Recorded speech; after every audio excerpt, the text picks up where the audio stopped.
কি গো, মন খারাপ হয়ে গেল? মন খারাপ হবে না, তুমি বলো। আমি আজকে নতুন এই ড্রেসটা পরলাম, জ্যাকেটটা যদি আগে একদিন পরেছি।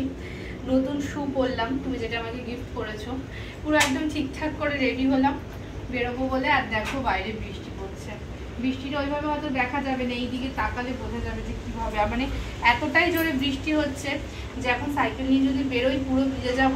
আর রেনকোট পরলে ঠিক করে সাইকেল চালাতে পারবো না, আর বাসে উঠতেও আমার ইচ্ছা করে না, একদম ভালো লাগে না।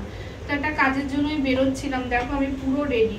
এখন এখানে দাঁড়িয়ে আমি বাইরের দিকে তাকিয়ে রয়েছি যে কখন বৃষ্টি থামবে। আদৌ এখন বৃষ্টি থামবে না, সকাল থেকে বৃষ্টি হচ্ছিল, বিকেলবেলায় বৃষ্টিটা থেমে গেল। ভাবলাম তাহলে আমার কাজটা মিটিয়ে আসি, ও অফিস থেকে এলো, কিন্তু এখন এই অবস্থা। তাই আর কি করবো, তাই দাঁড়িয়ে তাকিয়ে রয়েছি আকাশের দিকে, কখন আকাশ একটু থামবে আর আমি একটুখানি বেরোবো। বেশ কিছুটা সময় অপেক্ষা করলাম, বৃষ্টি তো আর থামার নয়। তাই এখন জুতোও চেঞ্জ করে নিয়েছি। এখন এই জুতোগুলো বৃষ্টির শু বলে, তো বৃষ্টির সময় এই জুতোগুলো পরে, এখন ওগুলোই পরে নিলাম। আর সেই রেনকোটই পরতে হলো। ও বললো বারবার করে যে বাসে চলো, কিন্তু আমার বাসে উঠতে ভালো লাগে না। তাই বললাম থাক, রেনকোট পরে নিই, সাইকেল নিয়ে যাবো। তখন সাইকেল নিয়ে যাই। তো চলো, টাটা টাটা।